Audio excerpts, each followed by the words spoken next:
जी जी जी जी हाँ, नीचे, हाँ, सबसे पहले जी जी सुनने में आया कि राखी सावंत उम्रा के लिए गई हैं। मैं और मेरे सभी फैंस, चाहने वाले, शुभचिंतक राखी को ढेरों शुभकामनाएं देते हैं, क्योंकि वो एक नेक काम के लिए गई हैं। मैं ये अनुरोध करती हूँ राखी सावंत से कि वो पूरे देश के लिए प्रार्थना करें, दुआ मांगे अल्लाह से, हमारे देश के विकास के लिए, तरक्की के लिए, इस देश से गरीबी मिट जाए, देश में सिर्फ विकास हो, विकास ही विकास हो हर तरफ से। अब दूसरी बात यह है कि मैं सऊदी अरेबिया के कॉन्सुलेट से ये अनुरोध करती हूँ कि वो हमें राखी सावंत के डॉक्यूमेंट्स बताएं, क्योंकि हम जानना चाहते हैं कि क्या कोई गैर मुसलमान उम्रा के लिए जा सकता है? नहीं।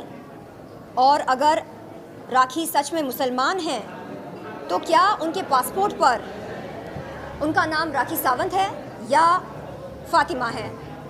उनके जो लीगल डॉक्यूमेंट्स हैं, जैसे पैन कार्ड, आधार कार्ड, पासपोर्ट, इन डॉक्यूमेंट्स पर उनका नाम क्या फ़ातिमा है या राखी सावंत है?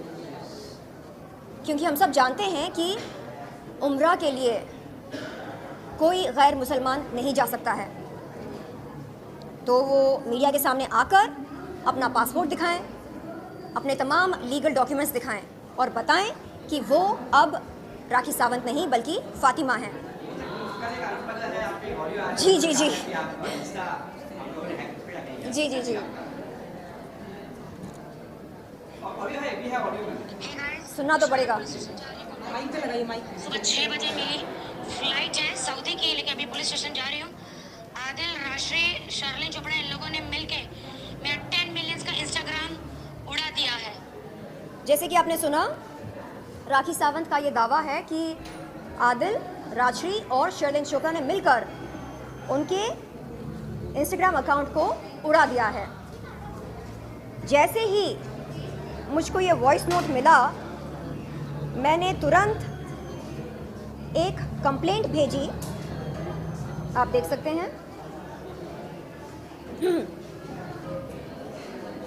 इन तमाम email, this message can not be displayed.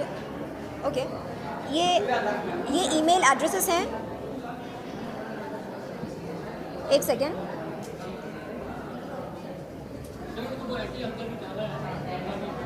ये देखिए, ये देखिए,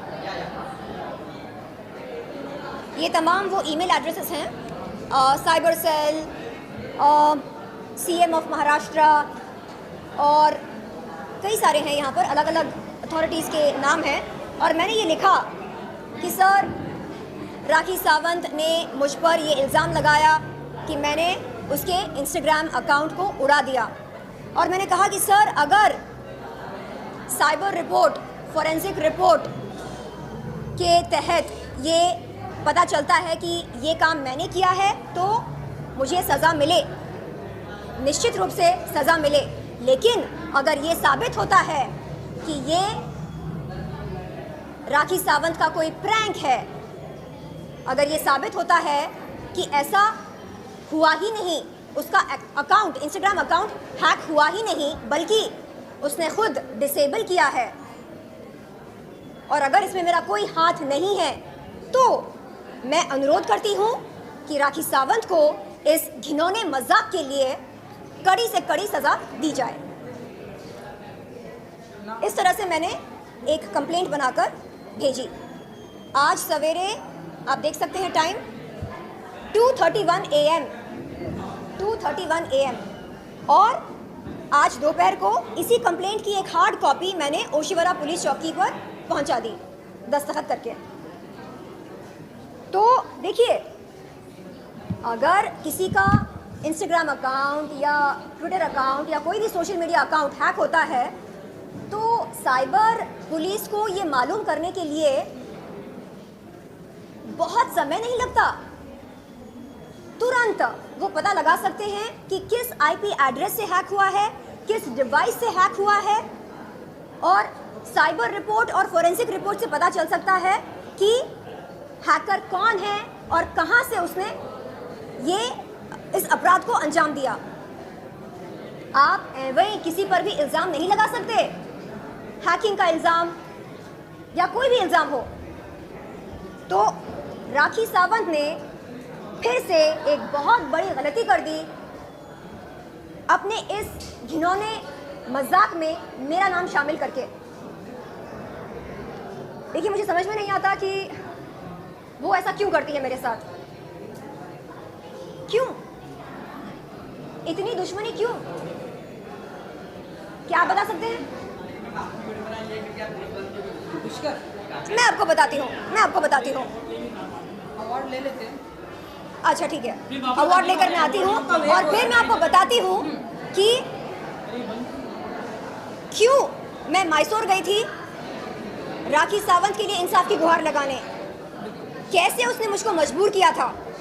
वो मेरे घर पर आई, मेरे सामने रोई, और वो अकेली नहीं थी, उसके साथ राजश्री भी आई थी।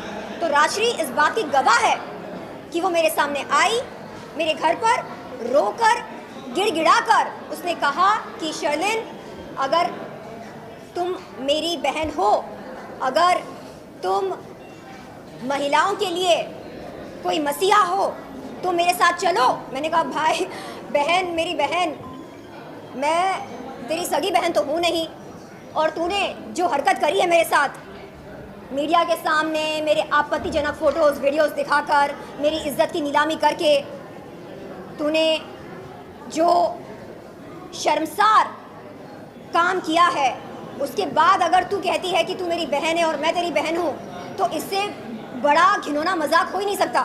तो मैंने कहा, ये बहन बहन ये सब साइड में रख, ये बता कि तू क्या चाहती है मुझसे। तो उसने बोला कि तू बहुत अच्छा बोलती है, तू बहादुर है, तू चल मेरे साथ। क्योंकि इस समय पीड़ित मैं हूँ, मेरे शौहर ने मुझको दगा दिया, धोखा दिया, मेरे साथ बेवफाई की, तू चल मेरे साथ। तू अपने सारे रंजिश को दरकिनार करके मेरे साथ चल। मैंने कहा ठीक है, अगर मेरे चलने से तुझे लगता है इंसाफ मिलेगी, तुझे इंसाफ मिलेगा या जस्टिस मिलेगी, तो ठीक है, मैं चलने को तैयार हूँ। लेकिन इसका मतलब ये नहीं कि मैं अपने लिए स्टैंड नहीं लूँगी। जो लड़की दूसरों के लिए स्टैंड ले सकती है, क्या वो खुद के लिए, स्वयं के लिए स्टैंड नहीं लेगी या नहीं ले सकती है? तो मैंने उससे कहा कि ठीक है, आपको लगता है कि मेरे चलने से आपको इंसाफ मिलेगा, मैं चलने को तैयार हूँ। तो मैं गई वहाँ पर। लेकिन वापस आने के बाद राजश्री के नेल आर्ट स्टूडियो पर क्या हुआ, मैं आपको बताती हूँ अवार्ड लेने के बाद।